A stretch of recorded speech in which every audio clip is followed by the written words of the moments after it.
Yo, and I'm frozen. What is up? I love it. Say what's up, Jamie. I'll be right What's back. up, guys? All right, why don't you talk to the people? I'll be right back. All right, how's everybody doing today? I know we're coming off a tough game. How are we feeling?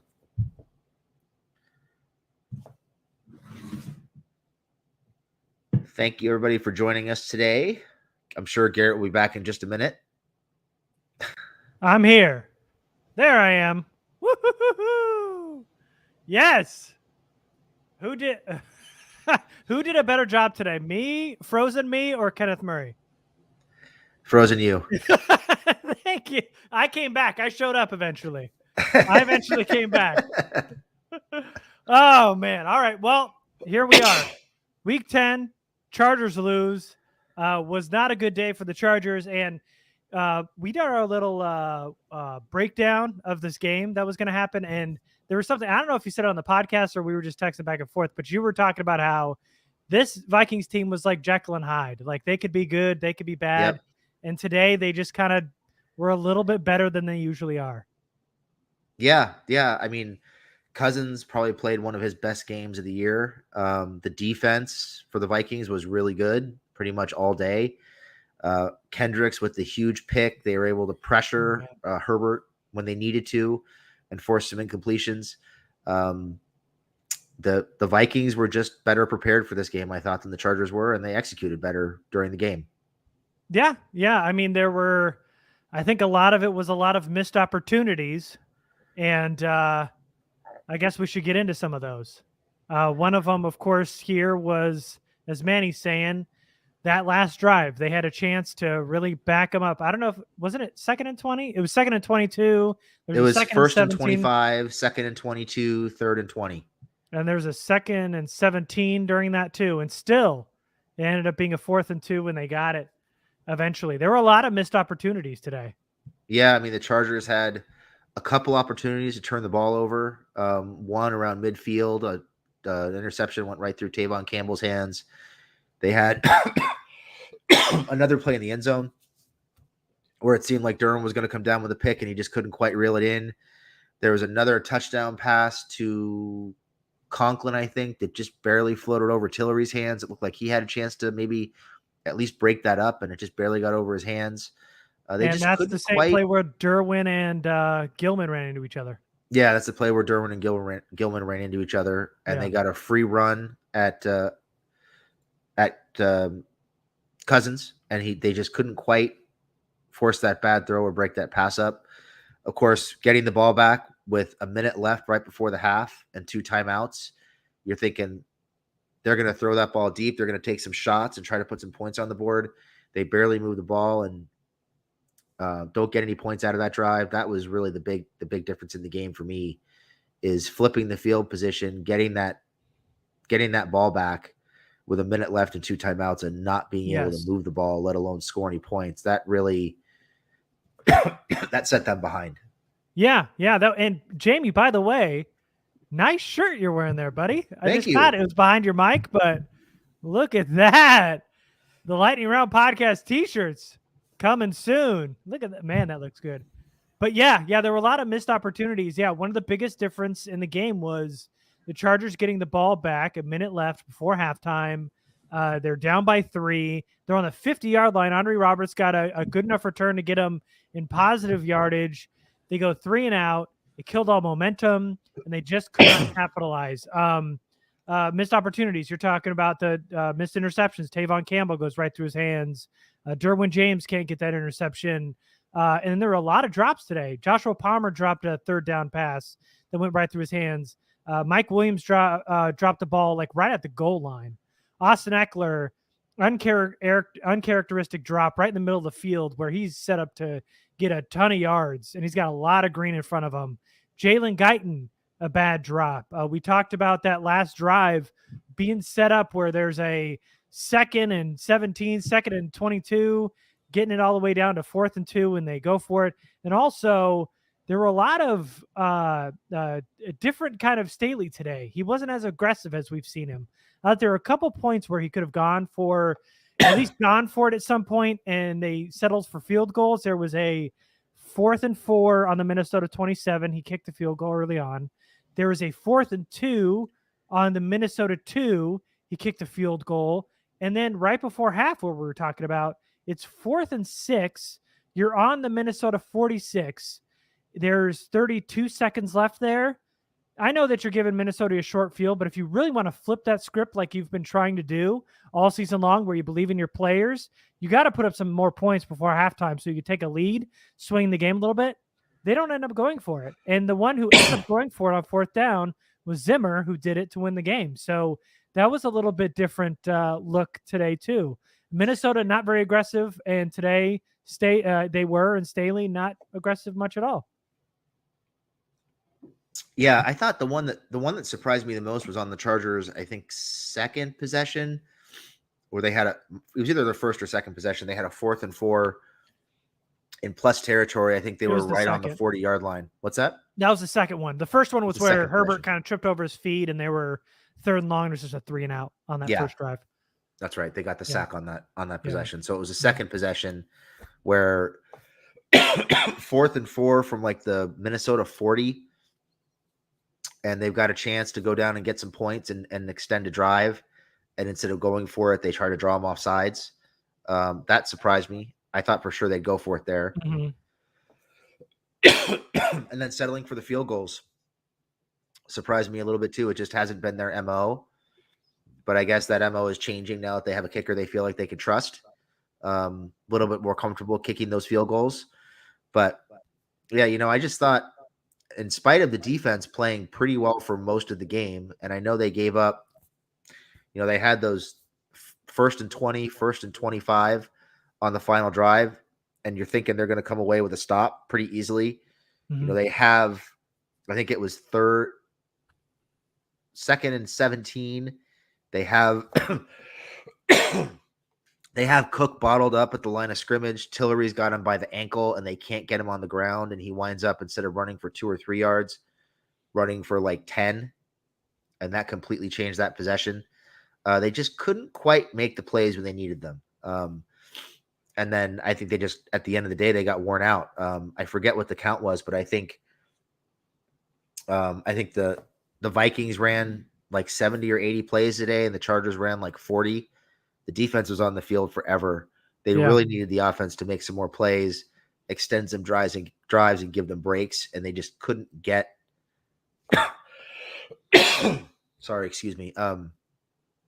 They just couldn't get those extended drives. They couldn't get into a rhythm on offense, and I think at the end of the day, it really wore the defense out. Yeah. I think time possession, it was almost double in favor of Minnesota going into like the third quarter. It was very lopsided today. At one point, it was like 18 minutes to 8 minutes or something ridiculous like that. Yeah, it was pretty crazy. Yeah. It was. They struggled. They didn't seem to have a good game plan. I really thought they'd throw the ball outside more against the Minnesota corners. It seemed like they were really trying to throw the ball between the hashes. Mm-hmm. Against the Minnesota linebackers and their safeties. They didn't have a whole lot of success doing that. Just it seemed like the game plan was off. They were having a hard time getting the ball down the field. A lot of short passes again today. Really expected more out of them. Yeah, and so it's about that time where everybody's calling for Joe Lombardi's head. I think we're starting to get there a little bit. This kind of passive play calling. There was a lot of bad looks last week, even though they got the win. But this is a offense that just is not catered to Justin Herbert. I mean, there are just a few and far between where we saw some like creative RPOs today, which was nice and successful. And then we're back at it again, doing the same old thing. It was a hard day to watch and kind of getting exposed a little bit today. Yeah, it seemed like Minnesota knew what they were going to do. They had people in the right places. And the Chargers just couldn't break their tendencies. Very frustrating. Very, very frustrating. And then you've got guys dropping third down conversions. There was you mentioned Palmer had a drop third down conversion. Cook had one on third down. You've got Mike Williams trying to trap the ball against his body on a slant that probably winds up with 6 if he catches it. just not sharp, not prepared, and they got outplayed when it mattered. Yeah, yeah. So, when do you think does this get turned around? Do you think that we're going to see a new system, or are we going to see the same old kind of offense? Because I know he wasn't great as an offensive coordinator before. We were hoping he would learn something from Sean Payton, but we're not seeing that kind of offensive mind that we had hoped. It does seem like they're trying to run the offense they ran with Drew Brees with those short passes as an extension of the running game. It was working early, and now it seems like teams are starting to sit on it. So they need they need to extend those plays. They need to push the ball down the field. We need to see more 10, 15, 20-yard completions, chunk plays to keep defenses honest. I really thought we'd see that this week against a pretty suspect group of corners who've been banged up for Minnesota. But for whatever reason, they decided to stick with the short passing game, and it's just not working. So a new system, I don't think they're going to change the system midway through the season. I would not expect Coach Staley to fire Joe Lombardi mid-season. I just, they're halfway into their first season together. They probably feel like they're still figuring some things out. There are definitely periods where it seems like they have the pulse of the team's identity, and they're calling plays the right way, and they're moving the ball up and down the field and scoring points in bunches. We've seen it against the Browns. We saw it last week against against the Eagles. Even at times today, when they picked up the pace and they started throwing the ball outside the hash marks and pushing the ball down the field a little bit more, looking for chunk plays, they had some success. But every time they had that success, they'd fall right back into the same patterns on the next possession. It's just not consistent. So it definitely seems like a coaching issue. They're just not putting Herbert in a position to succeed. And I don't know if it's because they don't trust the right side of the line, or if they're not trusting Herbert to make the reads. But something has to change. They do have to take better advantage of Herbert's arm. You'd really like to see them take better advantage of his legs, whether it's on more naked boots or on the RPOs that work so well today. I mean, those are all opportunities for him to make plays, chunk plays for them relatively easily without having to take a lot of hits. It should come easily, but it's just not working right now. No, no, it's not working at all. Now there's a couple things in here.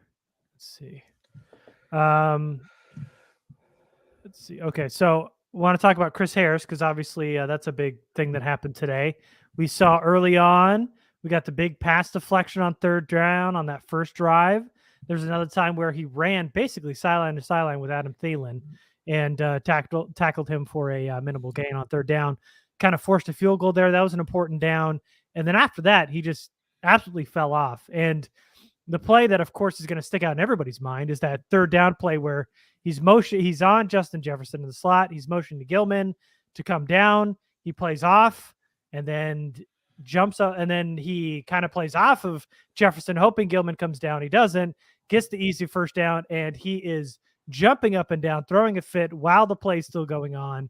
And, this whole like communication thing, I mean, that was just throwing a fit on the field is bad, but this whole communication issue came when Chris Harris came back. And to me, I mean, definitely don't play off of Justin Jefferson. I mean, if you got him, I mean, you can motion to Gilman all you want, but there's nobody else in his area. It didn't make a ton of sense to play off anyway.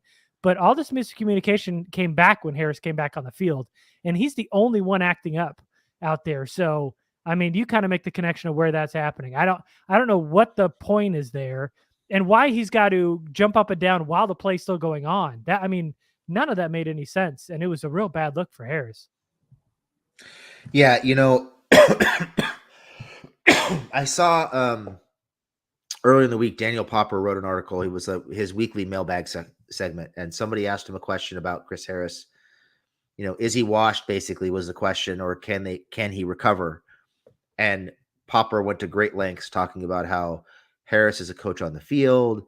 He's been instrumental in the communication on defense and getting people lined up properly and making sure people are doing the right things. And at some point, I feel like we're all watching a different game. because we weren't having these busted coverages before Chris Harris came back, but we're having them now. And usually it's him throwing a tantrum mid-play or after the play, Yeah. calling out teammates, pointing fingers at teammates. And that is not how a team leader acts. So stop telling me he's a coach on the field. If he's a coach on the field, maybe he should just go to the sidelines because he's not playing well enough to be on the field right now. The communication problems are major issues. Campbell had a rough day today. He's played Yeah. well for most of the season, but that 19-yard completion on 3rd and 20, inexcusable. Absolutely inexcusable. You have to play tighter coverage. Yeah. He was You so can't soft. just let him wander 19 yards downfield and get that close to the sticks. Mm-hmm. It seemed like the safety was late to break on it as well. Lots of issues there, but yeah. Campbell had a rough day. Harris had a rough day. Having Harris run with Justin Jefferson, not a good decision. That's not a recipe for success. You'd think you'd want to put Asante Samuel on him more often than not. He's your best corner at this point. But they've got to figure out the communication, and they got to figure out what they're doing with Harris because he's becoming a problem on the field. It seems like he's becoming divisive on the field with all the finger pointing and the tantrums. You can't throw a tantrum mid-play. Play didn't work out. Come off the field, have that conversation off the field. You can't be jumping up and down and just stop playing because you think somebody didn't do the right thing. It's just not a good look. No. Yeah. I mean, the play's still going on. You could talk about it later, at least until he's tackled and down. Make a tackle. Get in there. Get in there. None of that looked good today. Whether it was Gilman's fault or not, you can't be jumping up and down mid play. And it's all. Listen, we don't know what's happening sideline. He could get all fired up and pissed off, but we always see him throwing his arms, pumping his fists, finger pointing, now jumping up and down, throwing a tantrum. I mean, he's the only one. And I get being fired up and being expressive, man. I mean, awesome. Go for it. But fix the communication then. It's not helping. If that's how kids want to be taught and they need somebody to fire up and yell at them so that it kind of knocks some sense into them, great. That's awesome. But that is not working. Whatever his style is as a leader, because, I mean, he's a veteran in the NFL. I understand. And that's part of the reason why they brought him over. But it's not working. Whatever his teaching style is, the way he's doing it is not working for these corners. So fix that. And also, it just doesn't look good. You don't see corners stop mid-play to jump up and down and throw a fit because the safety didn't come fast enough. That doesn't make any sense. So, and then also let the coaches coach. If you got a big issue, then tell the coach, let the coach figure it out. And deal with it in the team huddle off on the sideline. Sure thing. Don't stop covering and hop up and down on the hash mark while the receiver that you're supposed to be covering picks up an extra 5 yards. Yeah. All right. So we got a question here. In your opinion, would you fire Joe Lombardi and let Shane Day be the OC for the rest of the season at this point? I don't know that Shane Day is necessarily the answer if they're looking to replace Lombardi. He hasn't had a great deal of success on the other teams he's been on. I do not think that's the answer. I think they might need Staley to get more involved in the offensive game planning and force them to open things up a little bit, at least for the rest of the season. I mean, they're not going to fire Lombardi. Staley and Lombardi are very close personally. It was one of Staley's first hires. He's going to give Lombardi every chance to succeed. And, you know, as frustrating as today was, and they have had their issues in 3 of the last 4 games now, they've definitely had their issues. Mm-hmm. But they were, I think, a top 10 ranked offense in terms of offensive yards going into the game today. They have shown the ability to score the ball, to score points at will when they need to, for the most part. So there has been some success there. We have seen Lombardi building on schemes and building on plays at times during the season. It just needs to be more consistent, and they need to take better advantage of Herbert's arm strength. Got to get more intermediate and deep chunks. Yeah. You just have to. There's just too much talent there to be throwing 2, 3, 4, 5 yard passes I know they're trying to, they're trying to offset the right side of the line. They're trying to extend the running game. They're trying just to get easy pieces, but why not get an easy 10, 15, 20 yards instead of an easy 3? Yeah.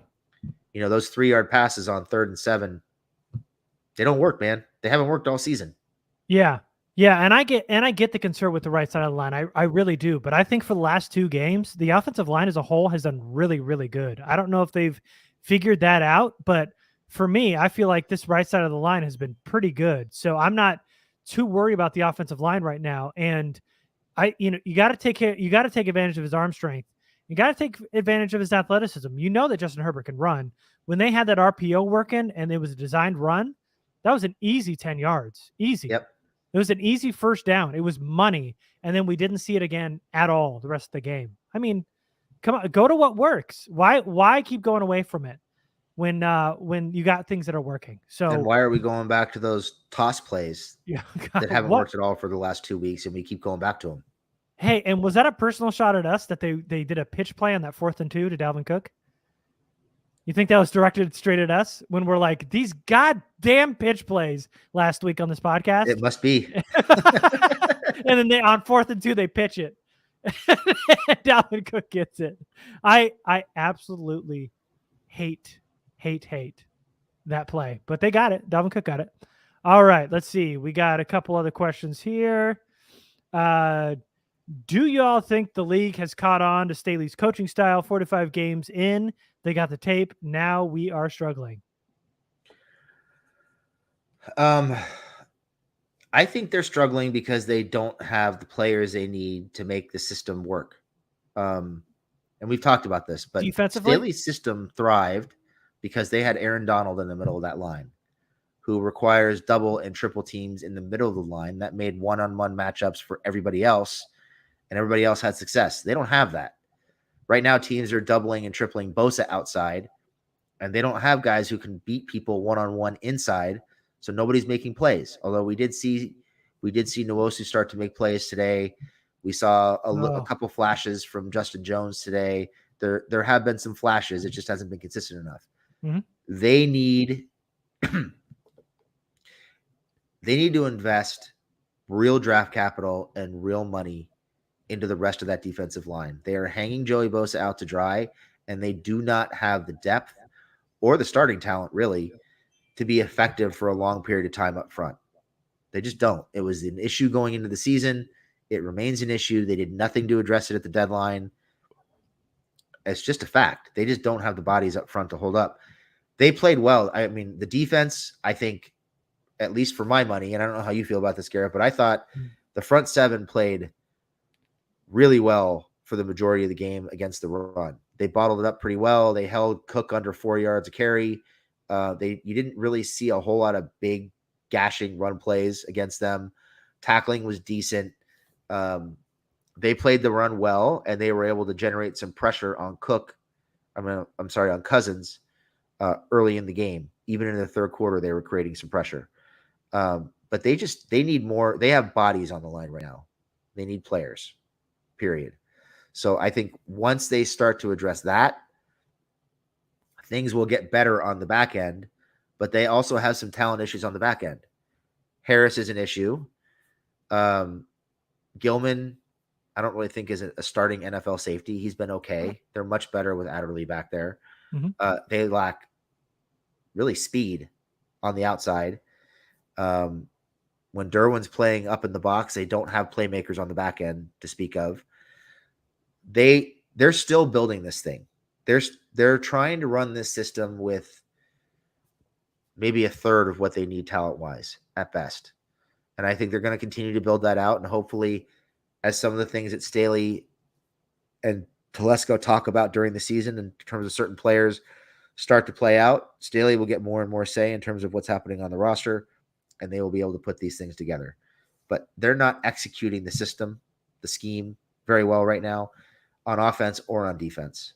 And I don't know that it's necessarily a Staley coaching style issue as much as it is a personnel issue. And they're going through some growing pains. Yeah. Defensively, I agree. I think And we've talked about how they just don't have the personnel. But offensively, there should be no problem. And I know that the rest of the line could be a problem with Schofield and Norton. But again, I think the last 2 games they've actually played pretty good as a solid unit across that line. You cannot have Justin Herbert handicapped like he is right now. If you look at what your defense is giving up on the ground, how many points they're giving up, you have got to cut him loose. You've got to be aggressive. And we're just not seeing it. I mean, it's fine if Minnesota puts up 27, but Justin Herbert should absolutely be putting up 30 some odd points. I mean, he is too good to be hampered in this offense right now. They've got too much talent on the outside. They've got depth in that tight end right now. You've got Austin Eckler. I mean, there are too many brand name players. And to see how good they were early on and then go completely away from all that is just a problem. So I don't know if it is so much they figured it out and it's Staley's coaching issue. I just think there's some things that are hampering them right now. I think defensively, they're thin on the outsides now and on the back end without Nas today. But then you knew they were going to give up a ton of yards. They were going to relinquish everything on the ground to kind of keep the top on the defense. And without Nas there, you saw Justin Jefferson able to break out. And then once you're giving it the deep ball up, and they did pretty good stop at the run today. I agree with that. But if they're giving up big chunk plays and they're going away from what they do best. And so, offensively, I think they're being hampered by the calls right now.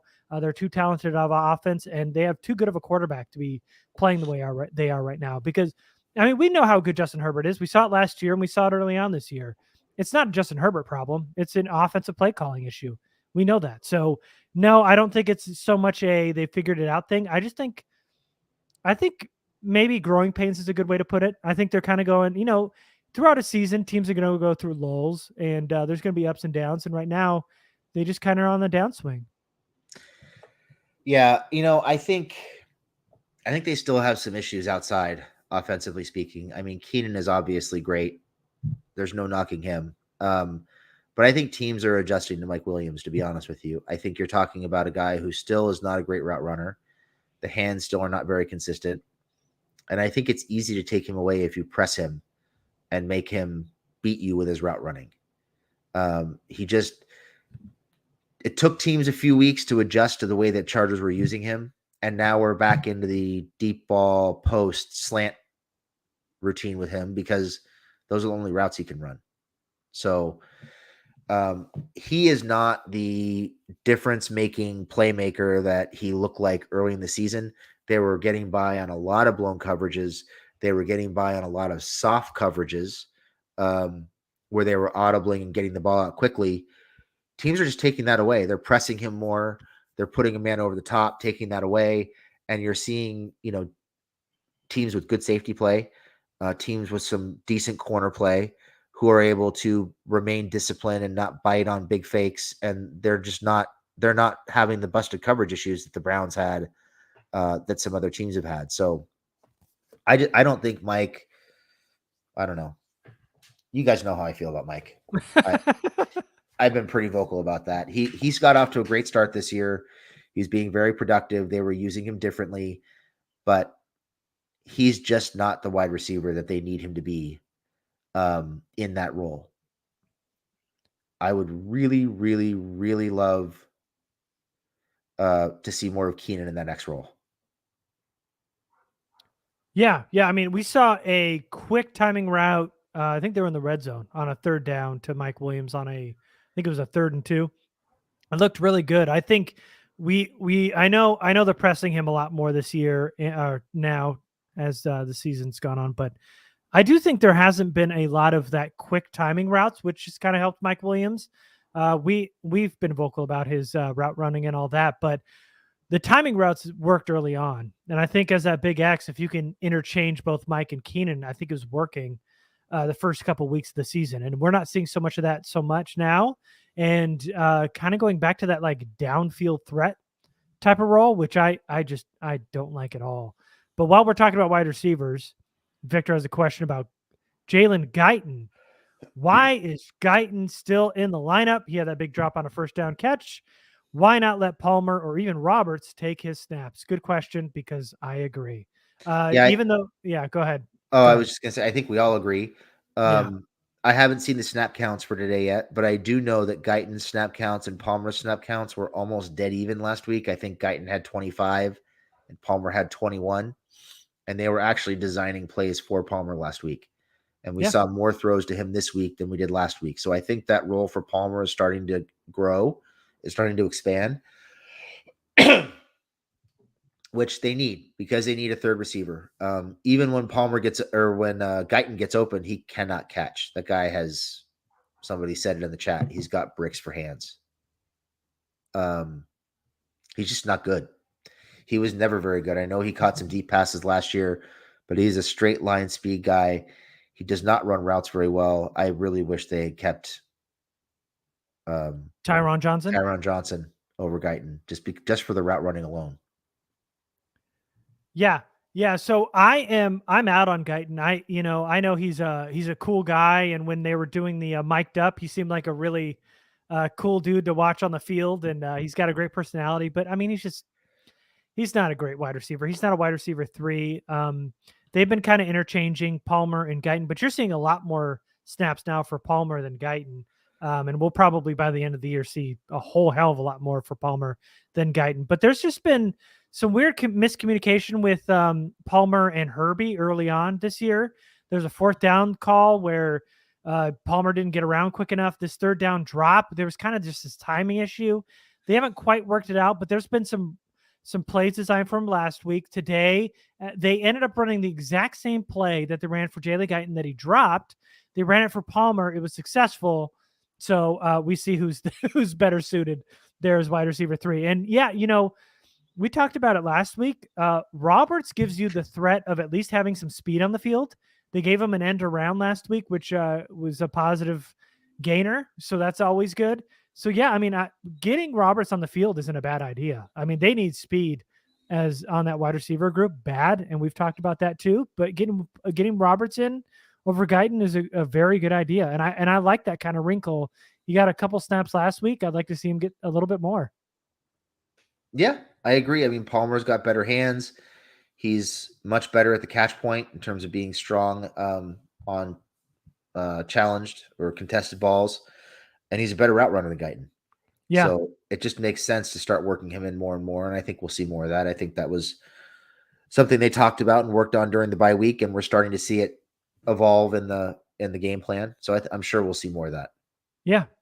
All right. So Michael wants to talk about Joshua Kelly, who almost got Herbie killed today, which is true. There's twice actually, almost twice. One time he misdiagnosed the blitz pickup, and Nick Vigil's blitzing, and you've got a center guard combo and Nick Vigil, and then Joshua Kelly said, "Hey, I could lend a hand on a triple team here, and let Bynum run free, have a free shot at Herbert for the sack," which You're was saying they dumb. didn't need a third blocker on They that didn't play. know. No. Well, maybe, definitely not Joshua Kelly. No, nobody needed a third blocker on Nick Vigil. No, nobody needed. Nick Vigil was a Charger. We know Nick Vigil. Not a guy you need more than 2 guys on. Never, ever, ever. And Joshua Kelly was here last year. He should have known that. So terrible. Missed the blitz pickup. Bynum runs free, sacks Herbert. Another one was a hit on Herbert, which ended up being an incompletion again. Blocked the wrong guy, let somebody run free. Listen, we saw Roundtree get a touchdown and do an insane, energetic touchdown dance, which was the highlight of the game for me. And then we didn't really get snaps for him anymore. And we saw some more Joshua Kelly. I mean, why get cute and give your RB3 in there, especially on a very important 3rd down blitz pickup? Yeah, he shouldn't be on the field at all. Hopefully Justin Jackson gets back soon because Kelly should be inactive every week. If they're going to have him on the roster, he should be inactive. He should not be on the field. Yeah. But yes, you always take the inside man. Always take the inside man. And he missed Bynum badly and got Herbie blasted. Not a good thing. And that pass protection has been an issue with him. It was a big issue all through preseason. It continues to be an issue during the regular season. If you're going to have somebody out there to pass protect, it should be Eckler at this point. I'd even take Roundtree, but Kelly has not proven himself to be reliable enough in pass protection to have him out there on third down. Yeah. So do you think Palmer should be wide receiver 3? Because, like you said, Guyton has bricks for hands, like you mentioned. Teddy Yes. Ruxpin, by the way, good name. Yes, he should. That was an easy one. I like easy Yeah. questions. Yeah. Yes. Let's see. Y'all called it. Everyone kept saying sign Mike Williams, and y'all kept saying he's not worth it. He's not worth what he's asking for. Are you saying we're right, Victor? Surprise, surprise. What do y'all think about the drops this year? We talked about this on a past after hours, but it just seems like Justin Herbert's got a little extra mustard on all these balls coming, and sometimes these wide receivers just aren't ready for it. Yeah, I don't know if it's a pressure thing where he's under pressure and he's trying to get rid of it so quickly and he's just putting too much mustard on it, but especially on some of these underneath routes, we saw Eckler drop a Texas route where it looked like if he caught it, he was going to run all the way to the end zone, and he dropped it because it had a little bit too much mustard on it. Mike dropped that slant. I don't think that was a mustard issue. I think that was a hands issue. It just keeps popping up. Even Keenan dropping. That's a catch issue, by the way. That's not even. I mean, that's a hey man, issue. Always out, not in. You know. Yeah. Never have your back of your hands to the quarterback is a thing you learn in Pee Wee football. But go ahead. We don't catch a slant. What was it? He was trying to trap it against his body. Mm-hmm. So here, instead of catch it out in front and run with it. That's Pee Wee football, my guy. We all know that. But go ahead. Sorry. Yeah, I mean, it's been an issue. They've had a lot of third down drops that have just killed them and forced some of those fourth down tries. And we saw it again today in the red zone, costing them points. You'd think they'd clean it up with some of the talent they have. You would like to see Herbert learn to take some mustard off the ball a little bit, throw a little bit more touch in certain situations. I think that's certainly something he can improve on. He's shown it at times this year, but it's been, kind of hot and cold. So you'd like to see that growth from him during the course of the season. But if he's hitting guys in their hands, they got to be able to catch it. Oh, every time. That's the rule. If it hits your hands, you got to catch it. All right. So question here. If you're GM, Tom Telesco, what are you drafting in the first 3 picks? You cannot cheat and say defensive line 3 times. So right now, if the season ended and you're drafting, forget about free agency. What are the top 3 needs for you? If I'm the GM or if I'm Tom Telesco? You're definitely not Tom. No, be you. Be me. We know okay. Yeah. Just wanted to be clear. Yeah. I would say you need a defensive tackle. You got to get a right tackle in the first round. He just give me round 1. What are your first 3 picks? But give me in round 1. What's the biggest need? Is it defensive tackle? I'm going to go defensive tackle in the first round. Okay. Mm-hmm. They will more than likely be picking somewhere near the middle of the first round, maybe somewhere 30s? in that. Oh, in the 20. Okay, go ahead. 16 to 24 range, probably. Oh boy. I would take a defensive tackle in the first round.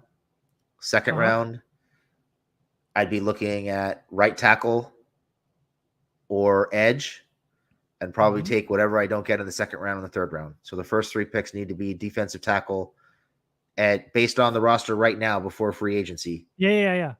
Defensive tackle, edge, and right tackle. And you can even make an argument for right guard. Yeah. So defensive tackle, right tackle are the top 2 for sure. And we're not including free agency. And I was gonna say corner in the third round. You could make that argument. But I think you could also make an argument for wide receiver too. Once they let Mike walk. Yes, there's you go. At least 5 positions they need to fill with those 3 picks. Yeah, and they're not going to be able to do it, so they're going to have to get somebody in free agency. So good. Good question, Victor. Now here's a goofy one. Is Travis Benjamin better than Guyton? I know that's not what he's asking, but They both suck. so who's not worse? Is that the question? Who's less shitty? Yeah. Do you think this game's different with Michael Davis out there? So Yeah, you're I taking think it Tavon probably is. Campbell? Yeah, I do too. I do too. I think he's a better player than Campbell, and he gives with his size and his range. I think he gives him a better opportunity to take away some of those contested catches from Justin Jefferson. So yeah, I think it's a different game. I do want to say, and this isn't a cop out, but I do think Tavon Campbell didn't have a good day today. But I do think you have to, when you rewatch it, because just watching it live, Justin Jefferson made some amazing plays today. He did. He made some amazing catches on the sideline. Stupid good. So sometimes you just get beat. And Tavon Campbell a few times had tight coverage, and Justin Jefferson just made a good catch. But he had so many catches. You can give him a few, but Tavon Campbell he challenged a few of them. But yeah, he didn't have a great day today. And I do think with Michael Davis in there, it would be a different game. I mean, I just can't believe they only put up 20 points today. That with the injured defense in Minnesota, without Patrick Peterson, Harrison Smith, all those guys on the defensive line, Michael Pierce and everybody else, I just can't believe they didn't put up more points. I thought they'd be a lot more aggressive, and they put up a 30+ points today, and they just couldn't. Me too. Yeah. I didn't think there's any way that depleted defense is going to be able to stop them. And their corners are terrible. So bad, man. And they weren't aggressive enough today. Chiming in from North Carolina, Billy, what's up, man? I don't know if you're new here. You look new, but good to see you. Thanks for watching in North Carolina. What do you think about the numbers on the helmets here from Blazing Bolts? Do you hate it? I don't care. Okay. Yeah, me neither. They're fine. Hey, I think Victor said something really important there. Can you put that up? I just want to make sure everybody saw it. I'm sure you know which one I'm talking about. That one. Yes. Yes, you're right. Well, you're always right. I even remember how you all said Bosa was the right pick, and everyone was pissed because they wanted Ramsey. Hey, guys, we were right about Bosa. Hey, can I just add? I just want to throw this out here.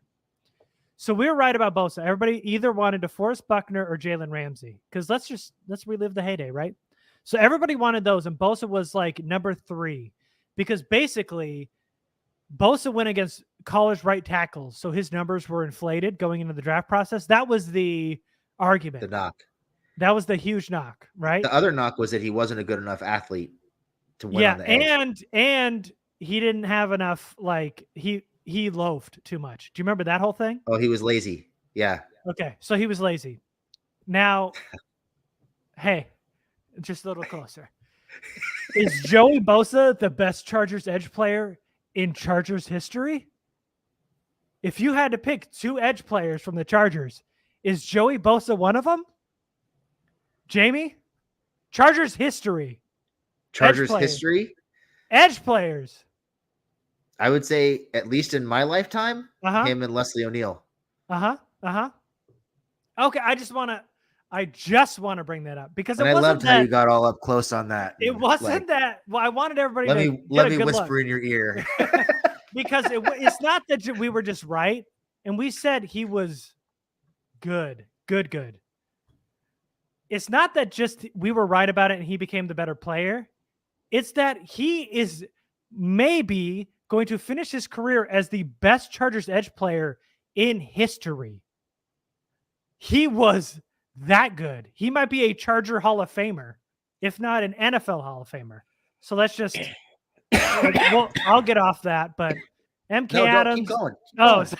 Keep going. Hey. Inglewood, what's up? MK Adams 99, what's up? What the hell was going on with the penalties today? Somebody make sense of that Chris Rumpf taunting penalty, because I can't make it make sense. Justin Jefferson made a catch on the sideline, threw the ball to an opposing player on the bench, Keenan Allen, and the announcers are going, look at how cute this is. The young rookie passing it on to the veteran. That is a taunting penalty 5 years ago. everybody was saying you cannot throw the ball at another player. That is taunting, way before that whole emphasis on the rule this year. And then Austin Eckler grabs a prop out of the stadium, plays guitar on it, and it's nothing. But Chris Rumph, a little shove to the head or whatever he was doing, was a taunting penalty. What the hell happened today? All I saw him do was say something to somebody. You can say something, but you're not allowed to motion to him or go to the other sideline or whatever that Cassius Marsh stupid thing was. They got him for the wheel kick, didn't they? Or was it him going towards the sideline? I think he was towards the Charger sideline, so I don't think it was going towards the sideline. Oh no, I'm talking about Cassius Marsh. Oh! It was towards it was the wheel kick because he motioned to the other team sideline. Yeah. But yeah, so Justin flips the ball to Keenan. There's another play where he makes a catch and picks up an extra 5 yards with 5 Chargers hanging on him, and he gets up and does the double flex. Without a helmet on, by the way. It just shows helmetless flex. Yep. It just shows you that's a subjective penalty and it's bullshit. They can call it whenever they feel like it, and if they don't feel like it, it's like it never happened. All right. Another great show, guys, from Manny Mata. Appreciate it. I don't understand. And then it was like they had to sit there and sit there and talk about penalties for so long today. There were 2 instances where I'm sitting there going, what are we doing anymore? None of them were that important. And I get you got to talk about it when there's important penalties on the line and everything, and you want to get it right. Totally understand that. But what were they doing today? Everything took too long, and there were way too many penalties on both sides. Yeah, I don't know. I was surprised, though, they actually called a penalty in the red zone against the Vikings on a play that was exactly like 5 plays they had against Philly last week that weren't called. So I guess, you can call penalties against Chargers opponents. That is allowed. I just wasn't sure after last week. Yeah, I don't get it. And I totally get getting together and trying to get it right. And that's even like in real life. Like when somebody starts a new job and they're like, I'm new here and I'm not sure where something is or something. I'm like, dude, go ask the manager. I don't care. You know how some people get pissed at that? That's like, just get it right. Be understanding. It's fine. We all don't know. That's fine. Go talk, refs. Go figure it out. But why are we doing it multiple times? And why are we just throwing flags at everything today? It's not consistent enough.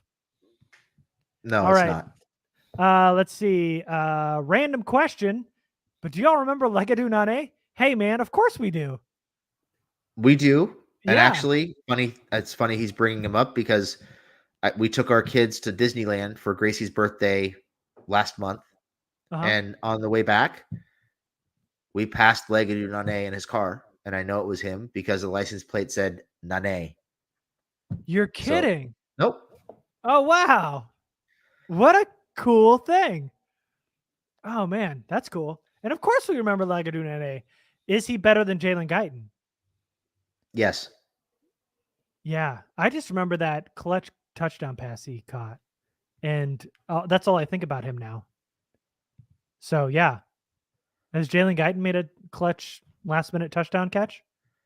I don't think so. No, I don't think he's made any clutch catches. No. All right. How would you guys grade Staley now or Lombardi? I was at SoFi today, and it was a pretty ugly game. What's up, Matt? I don't know if you're new here. What's up? If I don't recognize your name, I'm just going to assume everybody's new, and I'm glad you're here. And I'm glad you went to the game, and I'm sorry it was so ugly. I would definitely start questioning Lombardi, not so much Staley. But what are the grades right now, 10 games into the season, for Brandon Staley and Joe Lombardi? Letter grades. Letter grades. Yep. 10 games in, I would say Staley is. I'll give him a B. Okay. I think he's done a lot of good things. I think going forward on 4th down has been a huge part of their success. I do think that they have done some good things with Justin Herbert. We've seen him put players like Drew Tranquill and Kaiser White in a position to succeed, and they're thriving for it. Can you believe this coaching staff before him wouldn't even put him on the field? I mean, we can believe it because look at what Anthony Lynn's doing in Detroit. Yeah, they're terrible coaches, but Unbelievable. Yeah. So I would say Staley's a B, and he fixed the leaky protection on the kicks, on the PATs and the field goals over the bye week. He was able to address the kicking situation. He was able to address the kick Kick and punt returner. return Mhm. situation. So there have been a lot of positives. I would say the insistence on encouraging opposing teams to run when you can't stop the run is something that I would like them to adjust. I would also like to see Staley be more forceful in making Lombardi push the ball down the field a little bit more. And I'm not talking about 60-yard touchdown passes. I'm talking about taking a better advantage of those 15 to 20-yard passes, getting chunk plays in the middle of the field and outside. Um, so I think there are things he can clean up. Um, they were good at limiting explosive plays early in the season. They've had a pretty bad 3 or 4 week run with that lately.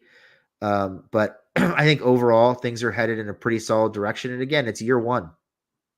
It's year one. They don't have great personnel in some of the most important positions on the field, particularly on defense. And I think they're still developing things. So B for All right. Staley. I would say Lombardi, man, he's done some really good things and they've had some really big. I mean, that Browns game was one of the most exciting games they've played in the last 10 years. And he Yeah, was that right in was. the middle of that with his play calls. Mhm. And we've seen him do some good things with Mike. We've seen him make an effort to get Keenan more involved. He's done a great job of scheming up ways to get the tight ends involved. But it just seems like there are times where he just can't find a rhythm. They can't get Justin going early, and if they don't get Justin going early, they don't get him going. So for that reason, I would say Lombardi's somewhere in the C minus range, just because he hasn't been consistent enough with the talent that he has to work with. All right. So yes, I think Staley is in the B range for sure. I think he's definitely turned this team around, and I think he's got the best out of his players. And there's a lot of different aspects in which we thought the team was going to be bad, and Staley has, with his aggressive nature, hit a lot of that, and he's done very well. So a B for me for Brandon Staley. Joe Lombardi is a C minus for me. I think when you have a quarterback in a guy like Justin Herbert, you just cannot fall behind in games. You cannot sit back and go away from what works. I think, like you said, what he did with Mike Williams early on was amazing. Getting Keenan Allen involved, I love what they've done with Steven Anderson, Donald Parham, with Jared Cook at times. I love what they've done with these tight ends. I don't think they've done enough with Dawson Eckler. But when you have guys like the, when you have this talent like you do up front with Justin Herbert at the helm, I really, really think you got to do better than what they've done. So he's got a passing grade because they got a winning record right now, but it's a C minus for me. Yeah, it's really weird. They found ways early in the season to get Mike involved. Now they're finding ways to get Keenan involved. We talked about it. They've been really, really good, with the exception of this week, getting the tight ends involved, all three of them. Yeah. They found ways to get people involved, but they can't seem to figure out the right way to use Eckler. Um, they're not really maximizing Herbert's athletic ability or his arm talent. The inability to find ways to get Mike the ball, part of that's on Mike. I think part of that's on Lombardi. It's just not consistent enough. Yeah. And it just seems like they're having a hard time figuring out what they want their identity to be. All right. So we're going to just, I'm going to catch up on these questions here and then we'll get out of here. Roxanne Sanchez, you seem new. I don't recognize your name. What's up? Great show. Do you think they tightened up the offensive play calls after the early interception? A little bit. Maybe. They had a Maybe a nice little bit. touchdown drive before half after that interception. They had the really nice touchdown drive to start the second half. So there were definitely flashes. They showed they could move the ball, Yeah. but they just didn't stick with anything that worked long enough Yeah. to be efficient. For sure. Yeah. Yeah.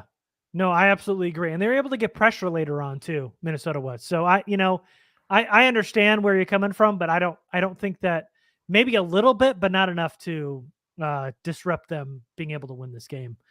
Tom Wavy here. When are you going to start questioning Staley's inability to adjust his two deep quarters philosophy? Today, they did not have Nas, so I'm not totally out on this quarters philosophy. I think the way they've done it, keeping the top on the defense, making sure that you don't give up any big plays, take away all the big plays, give up the stuff on the ground. I think it's something that could work. I wish they had more talent up front. And by the way, let me just add this, and I'll get close here. If Brandon Staley picks up Andrew Billings, who just got cut by the Browns, boy, would that change this run defense. So, and his grade would go up for me. He'd be a B plus.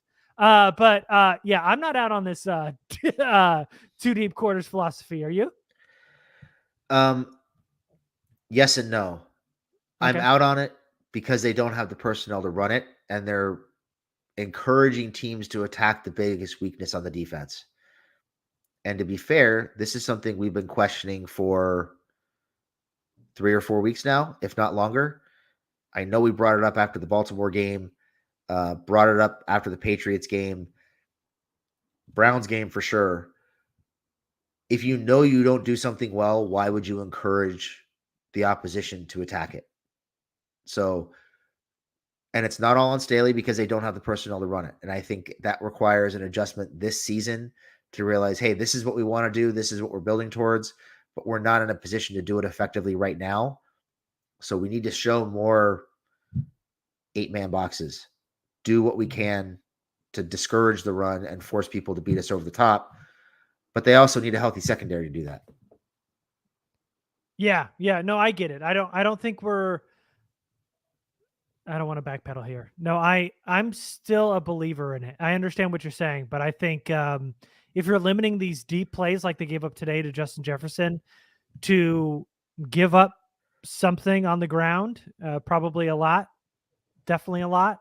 I'm okay with it and I understand it. So I get, because he's saying here, he goes on to say teams are running it down the Chargers' throat and we are daring them to do it. I just don't get the same approach week after week. I get what you're saying, Tom. I get it. Jamie agrees with you. I just want to say I'm not out on it yet. I get we got to start questioning it because it's not working at some point, but I think when they have the talent to do it, when Nas is back, I think they'll be okay. And they pick up Andre Billings, wink, wink. I think they might have a better way of doing it, better chance of running it. Even if they pick up Billings when they get Nas back, I'm not sure they still have the personnel up front to be able to get away with encouraging that as consistently as they are. I think it's something they can build towards, something they are building toward. I just think with the personnel they have up front, it's really a challenge to continue to dare people to run on you. It isn't working. Do you believe the whole, like, the Chargers are going to go all in this offseason? Because that's kind of the rumor floating around Twitter. Do you think this is the year the Chargers go all in free agency, the draft? I mean, and all that define other all stuff? in. Well, they're going to, like, spend the bank, get some marquee players They where it always matters. spend money. They have a reputation. But you know what I mean? But they never go after, like, the big name free agents. It's always the second tier guys. That's been Telesco's kind of MO. I mean, I don't know. I mean, they just threw a bunch of money at Corey Linsley. They threw a bunch of money at Brian Bulaga last offseason, 2 off seasons ago now. I think they're always trying to make those moves. They just haven't worked the way they think they're going to work. So that's a scouting issue. Are they finding players that fit in the scheme the way they think they do? I don't think they have thus far. You know, they tried to spend money on somebody to take the top off the defense and Travis Benjamin. That didn't work. They've tried to spend money on offensive line time after time after time. It hasn't worked. So try to get Jacoby Jones as a returner to fix special teams. Oh God. Didn't work. So yeah, I'm sure they're going to throw money at it and I'm sure they're going to try to fix it. I'm sure they're telling themselves they're going to go all in. Are they going to make the right decisions? Who knows? But I'm sure they're going to try to beef this roster up in year 2. Are the Chargers making the playoffs? I think they've got a shot to sneak in as a wild card, maybe 9-8, 10-7 kind of a thing. I'm not sure they're going to win the division. I just don't think the defense is good enough and the offense isn't consistent enough. And special teams is still bad, by the way. Yeah. Garrett's having a good time. That is true. You know what? The Chargers lost, and I'm still having a good time. Are you having a good time, Jamie? Oh, Before yeah. we get out of here, Having a blast. Good. I know. If I can get on here and talk some shit, I'm happy. So, thanks everybody for joining us for After Hours. You see, I'm at Garrett Sisti. Jamie's at Lightning_round. Don't forget to subscribe on YouTube. A couple of you asking about the donation link. I put it in the comments. If you want to do that, as you can see on Jamie's shirt, we'll be doing a Patreon soon with those dope Lightning Round podcast tees, which look so good. Dope. They're good. And then of course we'll have some exclusive content there too. But thanks for joining us after a loss. Hopefully the Chargers turn around next week, and we will see you next time. Thanks, everybody.